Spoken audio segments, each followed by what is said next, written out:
हा हा हा हा. आणि तुमच्या बेंचमध्ये मी पण येणार आहे. आज पण एक मस्तपैकी छान वाढदिवस आहे. थोडे थोडके नाही आहे.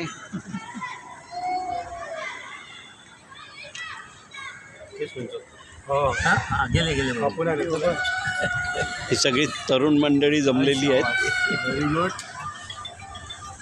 आणि काही तरुण किती बिझी आहे बघा.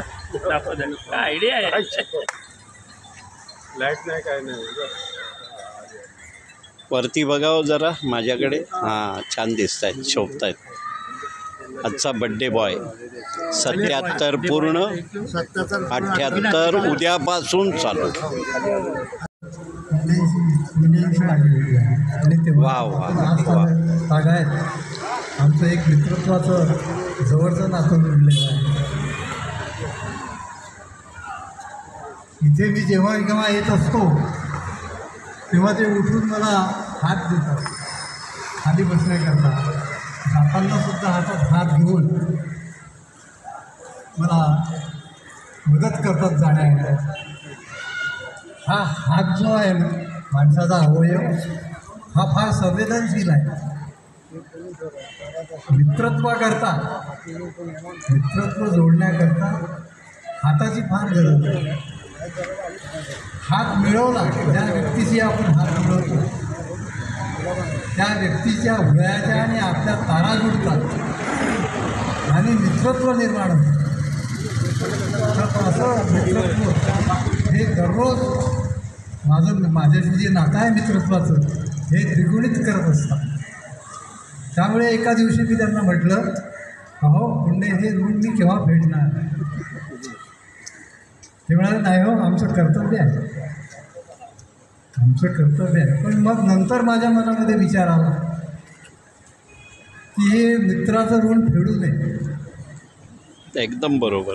कारण ऋण फेडलं म्हणजे संबंध संपतात.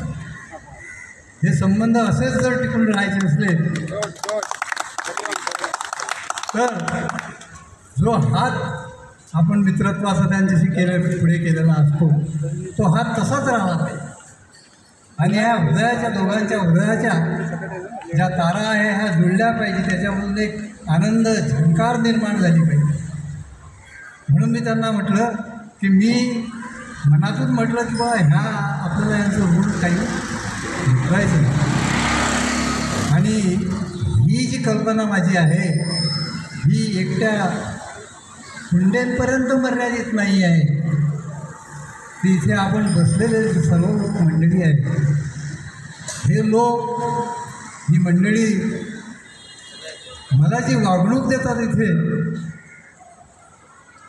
आदराची, प्रेमाची, तेव्हा माझ्या मनामध्ये भ्रम निर्माण होतो. तो भ्रम म्हणजे एवढी ही विशाल हृदयाची माणसं आणि मी अल्पकालीन मित्र, तेव्हा एक भ्रम निर्माण होतो की खरोखरच या गोष्टीकरता आपण लायक आहोत का. या गालिबची एक गोष्ट सांगतो मी तुम्हाला. गालिब हा उर्दूचा शायर होता आणि त्यावेळेला बादशाह जफर यांचा तो समकालीन होता. तर बादशाह जफर गालिबकडे आले तेव्हा गालिबला आश्चर्य वाटलं, कुठे हिंदुस्तानचा बादशाह, कुठे मी एक शायर. तर त्याने यावेळेला शेर म्हटलं, आप आए हमारे घर, खुदा की कुदरत है, कभी हम हमको, कभी हम आपको, कभी अपने घर को देखते हैं. की एवढा मोठा बादशाह तो माझ्याकडे आला आणि मी एक कफलक्ष आहे, तर तेव्हा माणसाच्या मनामध्ये असा भ्रम निर्माण होतो. कुठेही विशाल हृदयाची माणसं आणि कुठे मी अल्पकालिक वास्तव्य त्यांच्याशी झालेलं माझं नातं, तर तेव्हा मला हा समभ्रम पडतो. तर अशी आपण लोकांची साथ आहे. आपण मोठ्या सर्वांना धन्यवाद देतो. वाढदिवसाच्या हार्दिक शुभेच्छा. मी त्यांना तरुण या अंगाने म्हणेन की त्यांचं साठेंची जेवढं जमतं, साठेंचं वय 80 असेल आणि माझं 61 61 तेवढंच माझ्याशी पण जमतं. त्यामुळे 20 वर्षाचं अंतर ते इकडे किंवा तिकडे सहज पार करू शकतात. वा. आणि जर ते तसं पार करू शकत असतील तर ते मनाने खूपच तरुण आहेत, शरीराने तर आहेतच. तर आपल्यातल्या सगळ्यात तरुण सदस्याला पुनश्च एकदा वाढदिवसाच्या हार्दिक शुभेच्छा. पुंडे साहेबांचं सानिध्य म्हणजे कसं असतं, प्रत्येकाच्या सानिध्याचा वेगवेगळा सहवास असतो किंवा वेगवेगळा अनुभूती असते की एखाद्याकडून वेगळा अंग मिळतात, दुसऱ्याकडून अजून तिसरं मिळू शकेल. पण पुंडे साहेबांचं जे सानिध्य जे आहे ते म्हणजे आध्यात्मिक सानिध्य असतं आणि त्यामुळे खूपच कमी वेळेत येत असल्यामुळे त्यांचं ते सानिध्य बऱ्याच वेळेला हवं असं वाटतं आणि आमच्या अध्यात्माच्या गप्पाही चांगल्या लागतात. पुंडे साहेबांना मी पुढील आयुष्य सुखाचे, समाधानाचे, भरभराटीचे आणि असेच हसत खेळत आणि दीर्घायुके जावं ही सदिच्छा व्यक्त करून माझी वेळ संपतो. धन्यवाद. इंगळे करू साहेब इकडे बघा. मी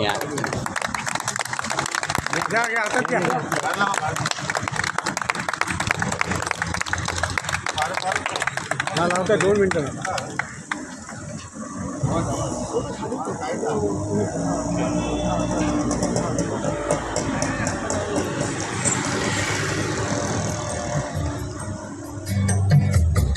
पापा मम्मी के लिए बेस्ट गिफ्ट सारेगामा कारवा.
पुंडे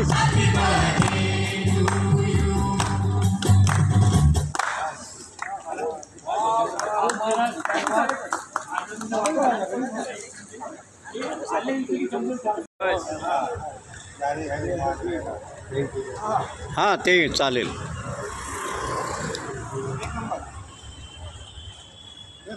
दिली असते ना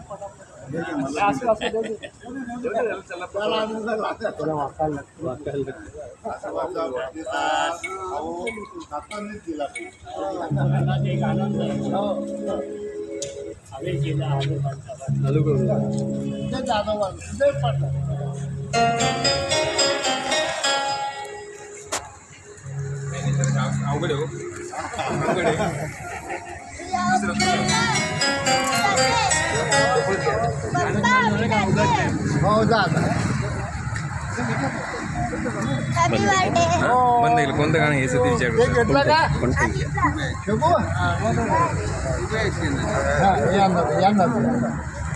आपल्या नंतर काय हे घ्या ना. डम टिका कळले का? इकडे मागे उभे डम टिका या दोस्तीवाली गाणं शकतो मित्र सगळे बसले. हो जा मागे माझे आजोबा उभे सगळे केक दाखवून खाताय ना. माझे दोन्ही हात फ्री झाले की मी खाणार.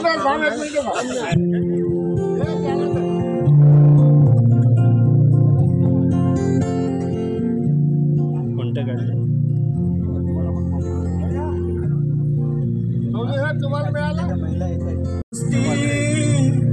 बड़ी ही हसीन है, ये ना सो ये ना हो तो क्या फिर, बोलो ये जिंदगी है, कोई तो हो राज़गार, बेगरज तेरा हो यार, कोई तो हो राज़गार.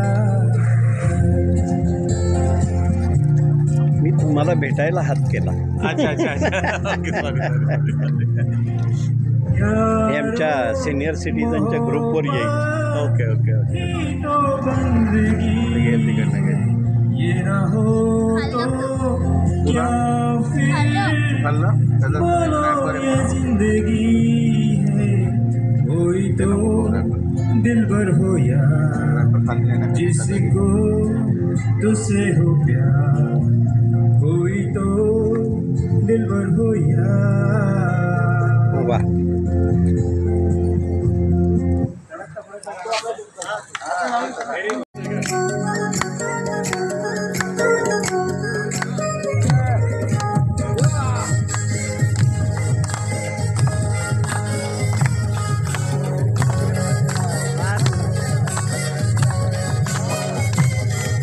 मला पेन होतं सगळ्यात हे झालं.